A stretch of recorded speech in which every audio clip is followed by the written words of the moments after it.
و ایوب، اور ایوب علیہ السلام، یعنی ذکر کرو ایوب علیہ السلام کا، اس جب نادا اس نے پکارا، یعنی دعا مانگی، ربہ اپنے رب سے، انی کہ بے شک میں، مسنی چھوا مجھ کو، لگ گیا مجھے، الدر دکھ، بیماری، در ضاد رے رے پیش کے ساتھ ہو تو بیماری کے لیے استعمال ہوتا ہے، جسمانی کمزوری کے لیے، اور زبر کے ساتھ ہو ضرر تو ہر طرح کے نقصان کے لیے۔ وَأَنْتَ أَرْحَمُ الرَّاحِمِينَ، وَأَنْتَ اور تو، ارحم سب سے بڑھ کر رحم کرنے والا ہے، الراحمین رحم کرنے والوں میں، یعنی تو بہت زیادہ رحم فرمانے والا ہے۔ ایوب علیہ السلام نے یہ دعا کب کی؟ جب وہ ایک شدید تکلیف یا بیماری میں مبتلا ہوئے۔ یہاں وہ اپنے رب سے شکوہ نہیں کر رہے بلکہ اپنا دکھ بیان کر رہے ہیں۔ بیماری کا ذکر ہر ایک سے کرتے رہنا یہ تو ناپسندیدہ ہے، یا اپنے دکھوں کی داستان ہر ایک کو سناتے رہنا بہت اچھا نہیں، لیکن اپنا دکھ، اپنی تکلیف اور پریشانی اپنے رب کے سامنے رکھنا اور اس سے حل مانگنا، یہ پیغمبروں کا شیوہ رہا ہے۔ اور ہم دیکھتے ہیں یعقوب علیہ السلام کو جب بہت زیادہ دکھی تھے تو انہوں نے کیا کیا؟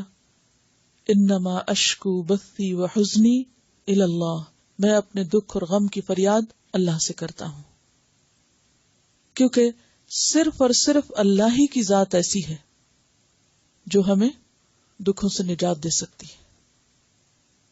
عام طور پر انسانوں سے جب ہم اپنی تکلیفوں کا ذکر کرتے ہیں تو زیادہ سے زیادہ وہ وقتی طور پر ہمارے لیے کچھ ہمدردی کا اظہار کر دیتے ہیں، یا پھر بعض لوگ خوش بھی ہوتے ہیں، یعنی شماتت الاعداء، یعنی کچھ لوگ آپ کے دکھ سن کے آپ سے ہو سکتا ہے ہمدردی کریں اور کچھ لوگ خوش ہوں۔ تو اس لیے کوشش یہ کرنی چاہیے کہ صرف بوقت ضرورت ایسی جگہ پر انسان اپنا دکھ بیان کرے جہاں کوئی دوا مل سکے، یعنی مثلا کسی ڈاکٹر کے پاس بیماری کا ذکر، یا کسی ایسے انسان سے کہ جہاں سے آپ کو توقع ہو کہ وہ آپ کو کوئی صحیح مشورہ دے سکے گا۔ لیکن ہر مجلس میں، ہر محفل میں، ہر شخص کے ساتھ اٹھتے بیٹھتے ہر وقت یہی تذکرہ کہ مجھے فلاں تکلیف ہے اور فلاں پریشانی ہے، ایسا کرنا انسان کی تکلیف اور دکھ اور پریشانی میں اضافے کا سبب بنتا ہے۔ جہاں تک ایوب علیہ السلام کی تکلیف اور دکھ کا تعلق ہے تو اس میں یہ بات بھی یاد رکھیے کہ اللہ تعالیٰ کی طرف سے آزمائش سب سے زیادہ پیغمبروں پر ہی آتی ہے۔ حدیث میں آتا ہے کہ سب سے زیادہ سخت امتحان نبیوں کا ہوتا ہے، پھر صالح لوگوں کا، پھر ان سے نیچے کے درجے کے لوگوں کا، پھر ان سے کم درجے کے لوگوں کا، یعنی جو اللہ کے ہاں جتنا بڑا درجہ رکھتا ہے اتنا ہی زیادہ آزمایا جاتا ہے۔ ایوب علیہ السلام کو کس طرح آزمایا گیا، اس کے بارے میں ہم دیکھتے ہیں سفر ایوب، یعنی بائبل میں ایوب علیہ السلام سے متعلق جو باتیں پائی جاتی ہیں۔ کہا جاتا ہے کہ یعنی روایات میں آتا ہے، بائبل کی روایات میں، کہ ایوب علیہ السلام بہت بڑے خاندان کے مالک تھے، بہت زیادہ دولت کے مالک تھے۔ ان کے 7 بیٹے اور 3 بیٹیاں تھیں، اسی طرح مال و متاع کی کثرت تھی۔ ان کے پاس 7,000 بھیڑیں تھیں، 3,000 اونٹ، 1,000 بیل اور 500 بار برداری کے گدھے، یعنی ٹرانسپورٹیشن کے لیے۔ اس کے علاوہ بے شمار نوکر چاکر۔ کہا یہ جاتا ہے کہ ان کے پائے کا یا درجے کا ان جیسا اہل مشرق میں کوئی دوسرا شخص نہ تھا، یعنی اللہ نے ان کو یہ سب کچھ اس کثرت سے دے رکھا تھا کہ کوئی ان کا ثانی اور مثل نہ تھا۔ اس پر آپ کے جو حاسد تھے یا جو آپ کے طور طریقوں سے متفق نہ تھے، انہوں نے آپ کو تانا دیا اور کیا کہا کہ ہاں آپ بہت عبادت گزار ہیں، بہت خدا پرست ہیں، کیونکہ آپ کے پاس دنیا کی ہر نعمت جو ہے اور بہت زیادہ ہے، تو یہ کیا عبادت ہے اور یہ کیا خدا پرستی ہے کہ جب انسان کے پاس سب کچھ ہو، جو وہ چاہتا اسے مل جائے، تو آخر رب کا شکر گزار کیوں نہ ہو۔ اس پر کیا ہوا؟ اس کے بعد اللہ تعالیٰ نے ان کو آزما لیا، اور کہا جاتا ہے کہ جب انہوں نے کہا انی مسنی الضر، تو یہ جسمانی تکلیف فزیکلی بھی تھی، اور اس کے ساتھ ساتھ ایک لوگوں کی باتوں کا دکھ اور تکلیف بھی۔ بہرحال روایات میں آتا ہے کہ اس کے بعد ان پر آزمائشوں کا سلسلہ شروع ہو گیا، سب کچھ ختم ہو گیا، اولاد مر گئی، اسی طرح جسمانی طور پر سخت بیماری کا شکار ہو گئے۔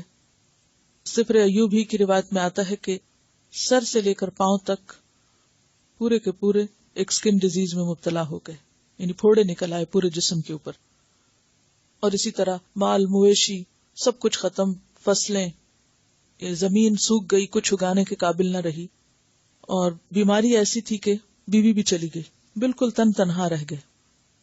اور ایسے میں شیطان نے طرح طرح کے وسوسوں سے ستانا شروع کیا، جس کا ذکر سورۃ صاد آیت 41 میں آتا ہے، اذ نادى ربه انی مسنی الشیطان بنصب وعذاب۔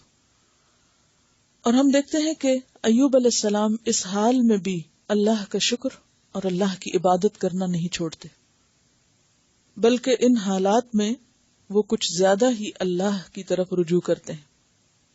ابن ابی حاتم میں آتا ہے، یزید بن مسیرہ فرماتے ہیں کہ جب حضرت ایوب کی آزمائش شروع ہوئی تو اہل و عیال مر گئے، مال فنا ہو گیا، کوئی چیز ہاتھ تلے باقی نہ رہی۔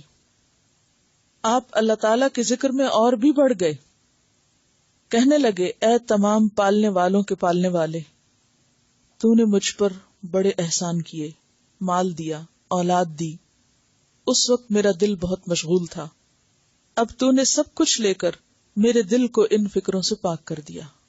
یعنی اس وقت مجھے ان چیزوں کے بارے میں بھی سوچنا پڑتا تھا جب بہت کچھ تھا، اب میرے دل میں اور کچھ بھی نہیں، یعنی تیرے ذکر میں اور تیری یاد میں کوئی اور چیز حائل ہوتی ہی نہیں، کچھ ہے ہی نہیں جسے یاد کروں، صرف اب تو ہی رہ گیا ہے باقی۔ اگر میرا دشمن ابلیس تیری اس مہربانی کو جان لیتا، یعنی تو نے سب کچھ لے کے خود کو دے دیا اور صرف تو باقی رہ گیا، تو یہ تیری عنایت ہے، یعنی اس کو بھی وہ کتنا پازیٹیولی لیتے ہیں۔ اگر ابلیس یہ مہربانی جان لیتا تو وہ مجھ پہ بہت ہی حسد کرتا۔ اور پھر آپ کی دعا میں سے یہ دعا بھی تھی کہ اللہ، جب تو نے مجھے تونگر یعنی مالدار اور اولاد اور اہل و عیال والا بنا رکھا تھا تو خوب جانتا ہے کہ اس وقت میں نے کبھی غرور اور تکبر نہ کیا تھا، نہ کبھی کسی پہ ظلم و ستم، کیونکہ عام طور پر مال اور متاع جب زیادہ ہوتا ہے تو انسان کے اندر فخر اور غرور بھی بھرنے لگتا ہے، اور پھر دوسروں کو حقیر سمجھ کے ان پہ زیادتیاں بھی اپنا حق سمجھتا ہے۔ نہ میں نے کسی پہ کبھی کوئی ظلم و ستم کیا۔ میرے پروردگار، تجھ پہ روشن ہے کہ میرا نرم اور گرم بستر تیار ہوتا اور میں اسے چھوڑ کر راتوں کو تیری عبادت میں گزارتا۔ یعنی تو نے جب مجھے نعمتیں دی تو نعمتوں نے بھی مجھے تجھ سے غافل نہیں کیا، اور میں اپنے نفس کو اس طرح ڈانٹ دیتا کہ تو اس کے لیے پیدا نہیں کیا گیا، یعنی کہ صرف عیش و عشرت میں کھو جائے، اور میں نے تیری رضا کی طلب میں اپنا راحت و آرام چھوڑ دیا تھا۔ یعنی میں نے ان نعمتوں کو پا کر ان نعمتوں کا ہی ہو کر نہیں رہ گیا، بلکہ اس حال میں بھی تجھے یاد کیا، اور اب اس حال میں بھی تجھے ہی یاد کرتا ہوں۔ وَأَيُّوبَ إِذْ نَادَى رَبَّهُ أَنِّي مَسَّنِيَ الضُّرُّ وَأَنْتَ أَرْحَمُ الرَّاحِمِينَ فَاسْتَجَبْنَا لَهُ، تو ہم نے اس کی دعا قبول کر لی۔ فَكَشَفْنَا مَا بِهِ مِنْ ضُرٍّ، پھر ہٹا دیا ہم نے جو بھی اس کے ساتھ تھا دکھ میں سے، من ضرٍ، یعنی اللہ تعالیٰ نے ان کی دعا سنی اور ان کے حالات بدل گئے، سب تکلیفیں دور ہو گئیں، اور اس کے بعد کیا ہوا؟ وَآتَيْنَاهُ أَهْلَهُ وَمِثْلَهُمْ مَعَهُ، دے دیے ہم نے اس کو اس کے گھر والے، وَمِثْلَهُمْ مَعَهُمْ، اور ان کی مثل، ان کی مانند ان کے ساتھ، یعنی پہلے سے بھی دگنے، رحمتم من عندنا، بطور رحمت ہماری طرف سے، وذکریٰ للعابدین، اور یاد دہانی ہے عبادت گزاروں کے لیے۔ کہا جاتا ہے، سفر ایوب ہی میں آتا ہے کہ آپ کے حالات بدلے، پہلے کی نسبت دگنی دولت آپ کو ملی۔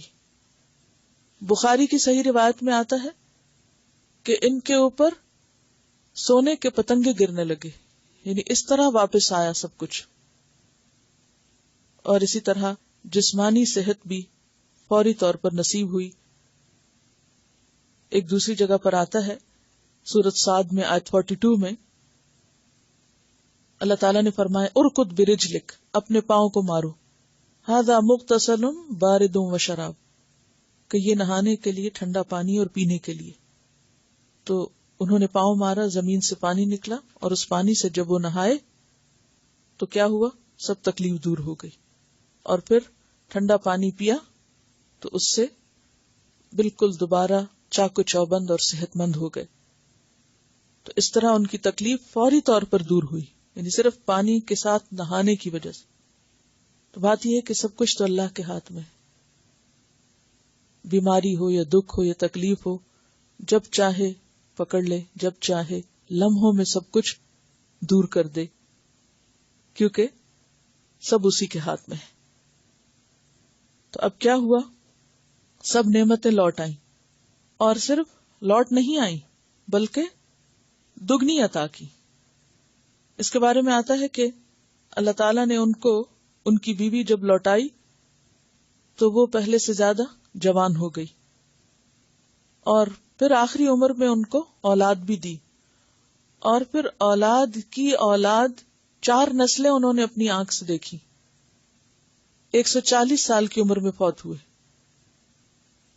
اور دنیا میں ہی ساری نعمتیں ان کے پاس واپس آ گئیں۔ وَآتَيْنَاهُ أَهْلَهُ وَمِثْلَهُمْ مَعَهُمْ، اور یہ سب کیا تھا؟ رحمتم من عندنا، رحمت ہمارے پاس سے، یہ سب کچھ ہمارے ہاتھ میں تھا۔ یہ سب اللہ کی قدرت اور اللہ کی عظمت کا بیان ہے۔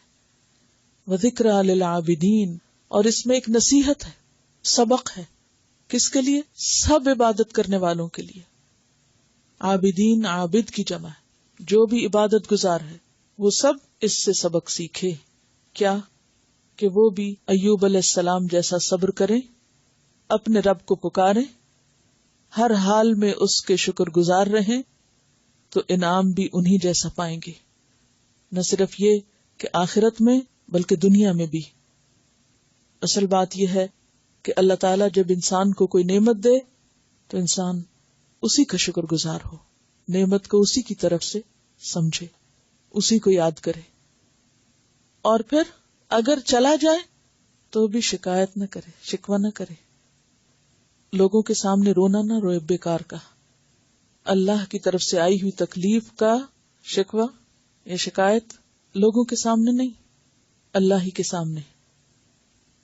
ایوب علیہ السلام کہتے ہیں، خداوند نے مجھے دیا، خداوند نے لے لیا، اسی کے نام کے لیے ساری پاکیاں اور مبارکیاں ہوں۔ یعنی دینے والا بھی وہ اور لینے والا بھی وہ، سب کچھ اسی کے ہاتھ میں ہے۔ اور سب کو پیغمبروں کے اسوہ حسنہ میں یہ بات یاد رکھنی چاہیے، جو بھی ان کے پیروکار ہوں۔ ہم سب کے لیے اس میں سبق۔ لیکن ہم کیوں گھبرا اٹھتے ہیں؟ ہم کیوں مایوس ہو جاتے ہیں؟ اس لیے کہ ہم اللہ کی قدرت اور اس کی طاقت کو بھول جاتے ہیں، انتظار نہیں کرتے۔ حالانکہ ان مع العسر یسرا، جزا فضا کرنے سے، اللہ کو چھوڑ کر اوروں کی طرف جانے اور رجوع کرنے سے کبھی مسائل حل نہیں ہوا کرتے، کیونکہ سب کچھ صرف اس کے ہاتھ میں ہے، کسی انسان کے پاس کچھ بھی نہیں۔ وہ اسماعیل، اور اسماعیل علیہ السلام، وہ ادریس، اور ادریس علیہ السلام، وہ ذوالکفل، اور ذوالکفل، کل من الصابرین، یہ سب بھی صابرین میں سے تھے۔ پہلے ایوب علیہ السلام کا ذکر کیا، اور اس کے بعد کچھ اور پیغمبروں کا جنہوں نے خاص طور پر صبر کیا، جن کے صابر ہونے کی گواہی اللہ نے دی۔ ان میں اسماعیل اور ادریس علیہ السلام، اور اس کے بعد ذوالکفل کا ذکر ہے۔ ذوالکفل کون تھے؟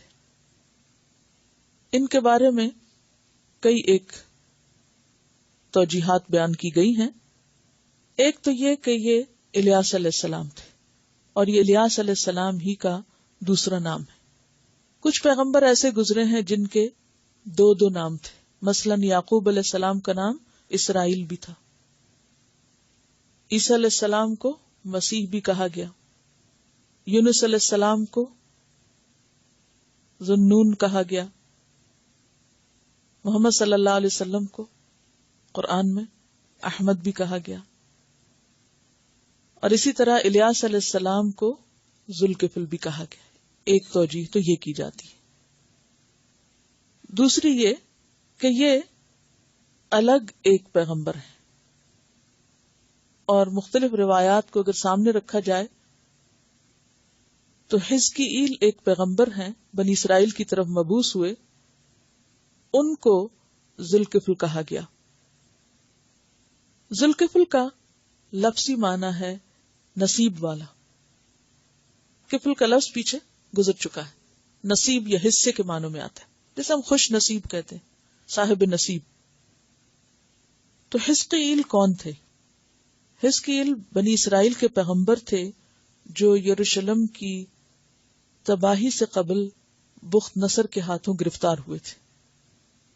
بخت نصر نے یروشلم کو مکمل طور پر تباہ کرنے سے پہلے وہاں کے لوگوں کو پکڑا، قید کیا اور بڑی مشکل سے پہلے چھوٹے چھوٹے ان پر ایک طرح سے حملے کیے.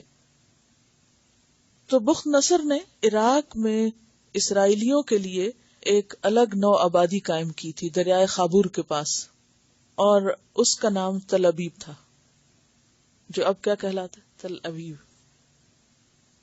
تل ابیب اس وقت بخت نصر نے ان کے لیے ایک علاقہ بنایا.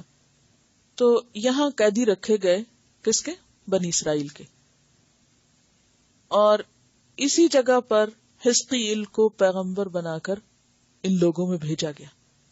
انہوں نے اسرائیلیوں کو اور یروشلم کے لوگوں کو، حکمرانوں کو، سب کو اللہ کے عذاب اور اللہ کی پکڑ سے ڈرایا اور ان کو دین کی بات بتائی. اور تقریباً 22 سال تک یہ کام کرتے رہے. اور یہ بھی آتا ہے کہ اس وقت ان کی عمر 30 سال تھی جب وہ پیغمبر بنائے گئے تھے. اور نبوت کے 9ویں سال، یعنی 9ویں سال، ان کی بیوی جن کو یہ خود منظور نظر کہا کرتے تھے، ان کا انتقال ہوا.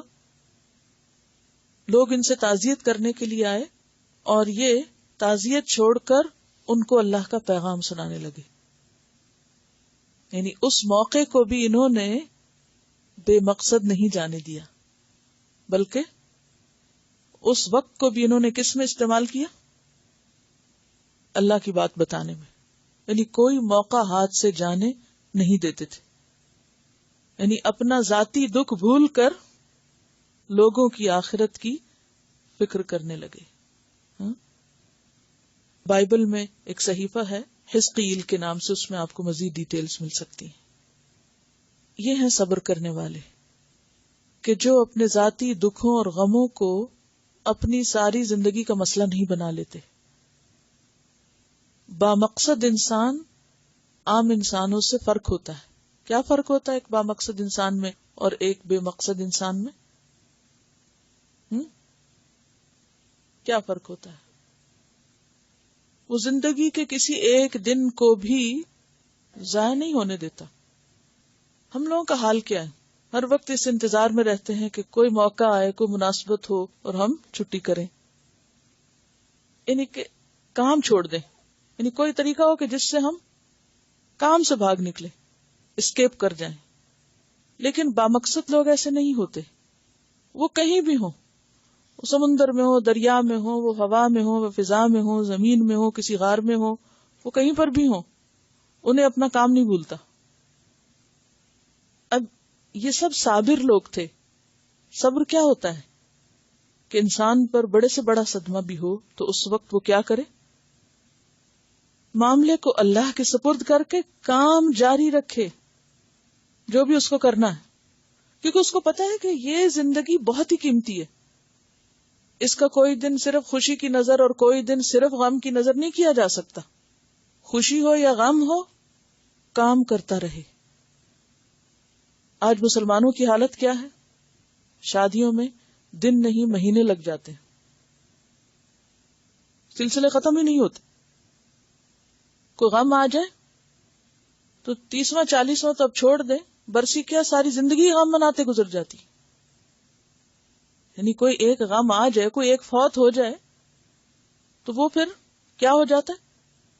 پوری زندگی کا غم بن جاتا ہے. اس بھول کے ہی نہیں پاتے اس کو، اور یہ بھول جاتے ہیں ہم بھی جانے والے ہیں، اپنے لیے تو کچھ کریں، جانے والا تو چلا گیا، ہم تو کچھ کر لیں. کیونکہ یہ یاد نہیں نا کہ جہاں گئے وہاں سے واپسی نہیں، پھر واپس آ کے کچھ نہیں کر سکتے. یہ بھولا ہوا ہے ہمیں. ہم اس زندگی کو اس طرح گنوا رہے ہیں اور یہ سوچے ہوئے ہیں کہ شاید ہم ہمیشہ یہیں رہیں گے اور یہ بہاریں اسی طرح رہیں گی اور یہ صحت اور یہ جوانی اور یہ سب کچھ یوں ہی چلتا رہے گا. جو ایک دن چلا جاتا ہے وہ کبھی بھی دوبارہ واپس نہیں آتا. اس لیے کوئی ایک دن بھی مقصد سے غافل نہ گزرے. رب کی یاد اور جو کام رب نے ہمارے سپرد کیا ہے اس سے غافل ہو کر نہیں. تو یہاں اللہ تعالی سب عابدین کو یہ مثالیں پیش کر رہے ہیں کہ باقی عبادت گزاروں کو بھی یہی کرنا چاہیے جو ان پیغمبروں نے کیا. وَإِسْمَاعِيلَ وَإِدْرِيسَ وَذَا الْكِفْلِ كُلٌّ مِّنَ الصَّابِرِينَ، سب صبر کرنے والوں میں سے تھے. انجام کیا ہوا ان کا؟ وَأَدْخَلْنَاهُمْ فِي رَحْمَتِنَا، اور داخل کر دیا ہم نے ان کو اپنی رحمت میں، یعنی انہیں اپنی رحمت سے نوازا. انہم من الصالحین، بے شک وہ سب صالحین میں سے تھے. صالح کی جمع. اور رحمت سے مراد یہاں رحمت عام بھی ہو سکتی ہے اور نبوت بھی. تو صبر کرنے والوں کا اجر اللہ تعالی ضائع نہیں کرتے. اس کے برعکس ایک دوسری طرح کی مثال جہاں کچھ صبر کی کمی پائی گئی، اور وہ مثال ہے یونس علیہ السلام کی.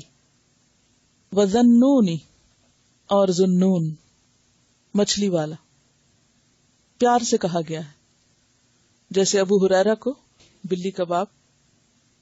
تو اسی طرح ذنون نون والا، اور نون مچھلی کو کہتے ہیں. ہماری زبان میں تو مچھلی والا اس کو کہتے ہیں جو مچھلی بیچے، لیکن ان کا کوئی کاروبار یہ پیشہ نہیں تھا مچھلی بیچنا، وہ مچھلی کے پیٹ میں چلے گئے. یونس علیہ السلام کا لقب ہے، یہ پیشہ نہیں.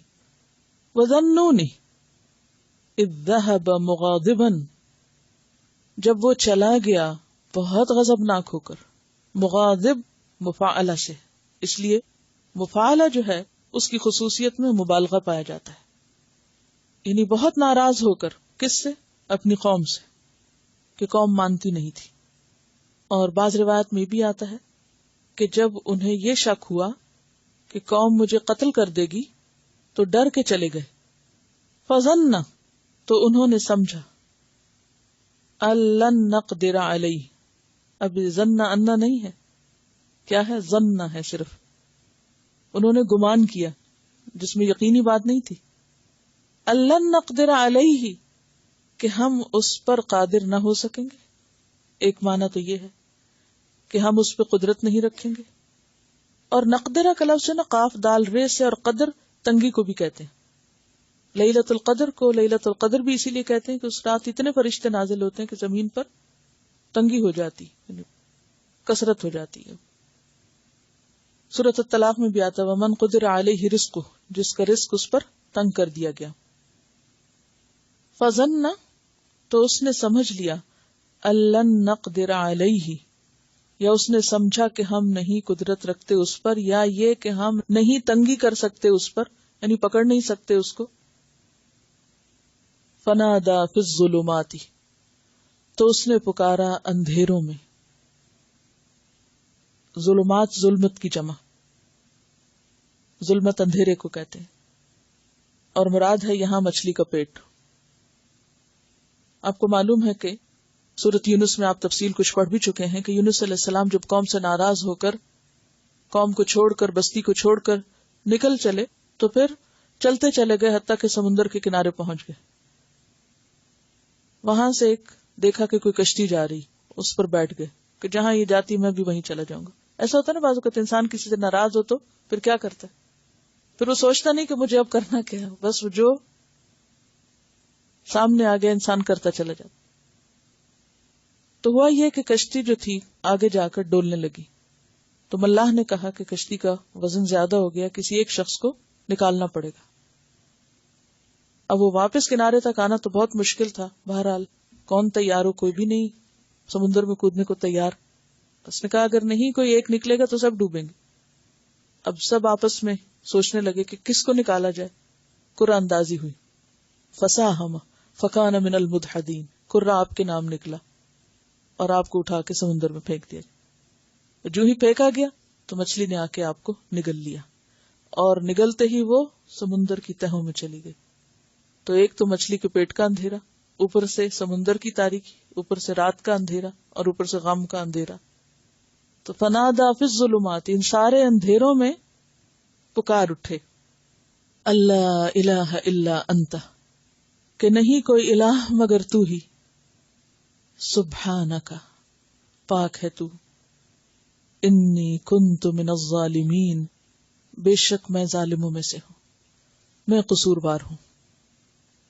سورۃ صافات 142 میں آتا ہے فالتقمہ الحوت وہو ملیم، کہ مچھلی نے اس کو نگل لیا اور وہ خود کو ملامت کر رہے تھے، اپنے آپ کو ہی قصوروار گردان رہے تھے.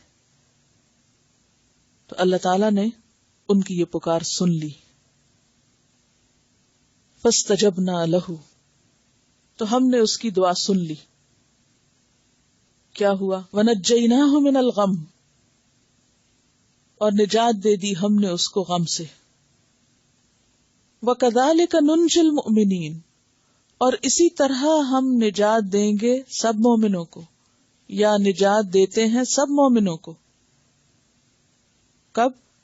جب وہ اسی طرح پکاریں جیسے یونس علیہ السلام نے پکارا تھا. کیسے پکارا تھا؟ لا الہ الا انت سبحانک انی کنت من الظالمین، تیرا قصور نہیں، میں خود قصوروار ہوں. بہقی کی روایت میں آتا ہے کہ آپ نے فرمایا ما من مکروب یدعو بہذا الدعاء الا استجیب لہ، کوئی دکھی کرب میں مبتلا شخص اس دعا کے ساتھ نہیں پکارتا مگر یہ کہ اس کی دعا قبول کی جاتی ہے. یعنی یہ نسخہ دکھ دور کرنے کا، غم دور کرنے کا صرف انہی کے لیے خاص نہیں تھا بلکہ ہر دکھی کے لیے. فاستجبنا لہ وکذالک ننجی المؤمنین، اس کی دعا بھی ہم نے سنی اور باقیوں کی بھی ہم سنتے. ونجیناہ من الغم، تو پتہ یہ چلتا ہے کہ خاص طور پر غم کا مرض، دکھ، تکلیف، کرب، پریشانی، اور یہ پریشانی کئی قسم کی تھی. ایک تو مچھلی کے پیٹ میں جانے کی کہ میں کہاں پھنس گیا. آپ سوچئے تھوڑی دیر کے لیے کہ اگر آپ کسی لفٹ میں ہو اور لفٹ بند ہو جائے اور آپ درمیان میں کہیں سٹک ہو جائیں اور اندھیرا بھی ہو اور کوئی فریادی بھی نہ ہو، بجلی چلی جائے، نہ آپ گھنٹی بجا سکے، نہ کال کر سکے اور نہ ہی کوئی آ سکے، تو کیا کیفیت ہو سکتی ہے. تو وہ جو گھبراہٹ اور غم اور تکلیف اور دکھ وہاں جانے کا، اور پھر اس کے اوپر اللہ کی ناراضگی کا، کیونکہ انہیں فوراً سمجھ آ گئی کہ یہ میرے ساتھ جو کچھ ہوا ہے میری اپنی غلطی کی وجہ سے ہوا ہے. تو یہ ریئلائزیشن جب انسان کو ہوتی ہے کہ میری غلطی ہے، میں قصوروار ہوں، تو پھر وہ بری طرح ٹوٹتا ہے اندر سے.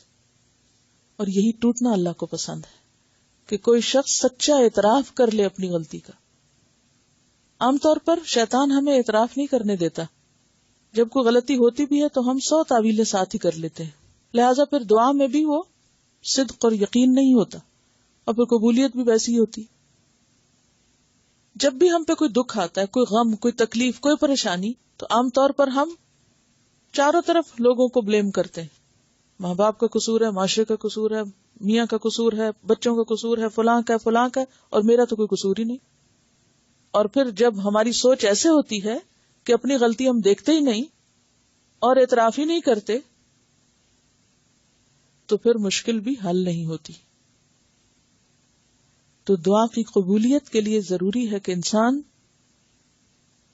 سچائی کے ساتھ اپنی غلطی کا اللہ کے سامنے اعتراف کرے، کیونکہ اگر انسان اعتراف نہ بھی کرے تو اللہ کو تو پتہ ہی ہے، اس سے کیسے چھپا سکتے، وہ تو سب جانتا ہے. فاستجبنا له ونجيناه من الغم، اور کہا یہ جاتا ہے کہ چند گھنٹے مچھلی کے پیٹ میں رہے. 4 گھنٹوں کی روایت بھی آتی اور ایک روایت میں 3 دن آتا ہے. اور اس دوران مچھلی نے آپ کو کوئی تکلیف نہیں دی. ابن جریر میں آتا ہے کہ جب اللہ تعالیٰ نے حضرت یونس کی قید کا ارادہ کیا، نقدر علیہ یعنی تنگی کرنا اس پر، یہی مراد ہے جو پیچھے گزرا، تو مچھلی کو حکم دیا کہ آپ کو نگل جائے، لیکن اس طرح کہ نہ ہڈی ٹوٹے نہ جسم پر خراش آئے. جب آپ سمندر کی تہہ میں پہنچے تو وہاں تسبیح سن کر حیران رہ گئے. وہی آئی کہ یہ سمندر کے جانوروں کی تسبیح ہے. چنانچہ آپ نے بھی اللہ کی تسبیح شروع کر دی، اور اسے سن کر فرشتوں نے کہا کہ یہ آواز تو بہت دور کی ہے اور بہت کمزور ہے، یہ کس کی ہے؟ ہم تو نہیں پہچان سکے. جواب ملا کہ یہ میرے بندے یونس کی آواز ہے. اس نے میری نافرمانی کی، میں نے اسے مچھلی کے پیٹ میں قید خانے میں ڈال دیا. تو انہوں نے کہا پروردگار، ان کے نیک اعمال تو دن رات ہر وقت میں چڑھتے ہی رہتے تھے، یعنی وہ تو نیک بندوں میں سے تھے. تو فرشتوں نے ان کی سفارش کی، انہوں نے خود بھی دعا کی، فرشتوں نے بھی سفارش کی، کیونکہ فرشتے بھی استغفار کرتے ہیں اللہ کے بندوں کے لیے. اور اس طرح اللہ نے حکم دیا تو مچھلی اوپر آئی اور اس نے کنارے پر ان کو اگل دیا. اور پھر باقی سب کے لیے کیا حکم ہے کہ ہوا جو سو ہوا. آپ صلی اللہ علیہ وسلم نے فرمایا کہ کسی کو لائق نہیں کہ وہ اپنے آپ کو یونس بن متہ سے افضل سمجھے، یعنی کسی کو یہ اجازت نہیں کہ وہ حضرت یونس علیہ السلام کو کسی درجے میں کم سمجھے یا خود کو بہتر سمجھے. کیوں؟ اس لیے کہ وہ اللہ کے بہت چنے ہوئے بندوں میں سے تھے، پیغمبر تھے وہ، لیکن بہرحال انسان بھی تھے. اللہ تعالیٰ بعض اوقات پیغمبروں سے کیوں ایسا کام کرواتے ہیں؟ تاکہ ہم سب کو پتا چلے کہ پیغمبر انسان ہوتے ہیں، وہ خدا نہیں ہوتے. پھر خدا کی ذات ایسی ہے کہ جو سبحانک ہر عیب سے پاک ہے.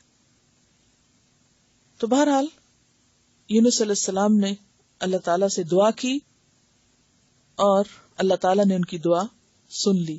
فاستجبنا له ونجيناه من الغم. قرآن پاک میں یہ بھی آتا ہے کہ اگر وہ تسبیح نہ کرتے، یہ دعا نہ مانگتے تو کیا ہوتا؟ فلولا انه كان من المسبحين للبث في بطنه الى يوم يبعثون. اگر وہ تسبیح نہ کرتے تو قیامت تک مچھلی کے پیٹ میں ہی رہتے، اس سے نہ نکل سکتے. تو اس سے کیا پتہ چلتا ہے کہ اس دنیا میں انسان کمزور ہے، غلطیاں بھی ہوتی، مشکلات بھی انسان پر آتی، بیماریاں بھی آتی ہیں، لیکن ساتھ ہی اللہ تعالیٰ نے امید کی کرن بھی ہم سب کے لیے رکھی. دعا کا دروازہ کھلا ہے. ضرورت اس بات کی ہے کہ مایوسی سے بچ کر، لوگوں کو بلیم کرنے سے بچ کر، دوسروں کو وجہ بتانا چھوڑ کر خود اپنی غلطیوں پر انسان اپنے قصوروں پر توجہ کرے اور سچے دل سے اللہ کو پکارے تو اللہ تعالیٰ یقیناً تکلیفیں دور کرتا ہے. اور اگر کوئی شخص اللہ کو چھوڑ کر، اللہ سے مایوس ہو کر، اس سے ناراض ہو کر اس سے دعا نہ مانگے تو پھر دنیا بھی گئی اور آخرت بھی گئی. ایسے لوگوں کا انجام سوائے خسارے اور ہلاکت کے کچھ نہیں. یہ دونوں راستے ہمارے لیے کھول کے رکھ دیے گئے کہ تکلیف اور دکھ کے وقت ہم کیا کرتے ہیں. تو ہمیں یہ نہیں کرنا کہ ہم لوگوں کو الزام دیتے رہیں. کیا کرنا ہے؟ اپنی غلطی سوچیں، میری کمی کوتاہی کہاں تھی، میرا قصور کہاں ہے. اور جس دن آپ اپنا قصور مان لیں گے اس دن اللہ کی رحمت جوش میں آ جائے گی. اور ایسا نہیں کہ اللہ تعالیٰ بتاتا نہیں کہ تمہارا قصور کہاں ہے، سب کو پتہ چلتا ہے. لیکن یہ بات الگ ہے کہ ہم سچائی کو تسلیم نہیں کرتے. اور آپ کو معلوم ہے نا کہ یہ صرف منافقین کی صفت ہوتی ہے کہ وہ شعور سے عاری ہوتے ہیں، مومن کی نہیں ہوتی. مومن تو بصیرت والا ہوتا ہے. بالکل شروع میں قرآن پاک کے کیا آتا ہے؟ منافقین لا یشعرون ما یشعرون لا یعلمون. وہ غلط کام بھی کرتے ہیں اور اس کے بعد ان کا حال کیا ہوتا ہے کہ احساس ہی نہیں ہوتا کہ وہ غلط کر رہے ہیں، اپنی غلطی نظر نہیں آتی. وَإِذَا قِيلَ لَهُمْ لَا تُفْسِدُوا فِي الْأَرْضِ قَالُوا إِنَّمَا نَحْنُ مُصْلِحُونَ أَلَا إِنَّهُمْ هُمُ الْمُفْسِدُونَ وَلَكِنْ لَا يَشْعُرُونَ. مفسد بھی ہیں، شعور بھی نہیں کہ فساد کر رہے ہیں. وَإِذَا قِيلَ لَهُمْ آمِنُوا كَمَا آمَنَ النَّاسُ قَالُوا أَنُؤْمِنُ كَمَا آمَنَ السُّفَهَاءُ. مخلص مومن ان کو بے وقوف نظر آتے ہیں. الا انہم ہم السفہاء ولکن لا یعلمون. یعنی کس قدر عجیب بات ہے نا کہ ایک انسان ایک غلط کام کر رہا ہو اور پھر وہ کہے کہ میں غلط کر ہی نہیں رہا. پھر ایسے شخص کی مدد کہاں سے ہوگی؟ اور پھر جب کوئی شخص بار بار چانس دیے جانے کے باوجود رجوع نہیں کرتا اللہ سے، تو اللہ تعالیٰ پھر کیا کرتا ہے؟ وَيَمُدُّهُمْ فِي طُغْيَانِهِمْ يَعْمَهُونَ. ان کو ان کی سرکشی میں ہی چھوڑ دیتا ہے اور وہ اندھوں کی طرح بھٹکتے پھرتے ہیں. ان کو نہ دنیا میں کوئی مدد دینے والا ملتا ہے اور نہ اللہ ہی کی طرف سے ان کے لیے کوئی مدد آتی. تو ہر وہ شخص جو چاہے کہ اللہ کی مدد اس کے لیے آئے، وہ سب سے پہلے اپنی غلطی کو مانے، اس کا اعتراف کرے.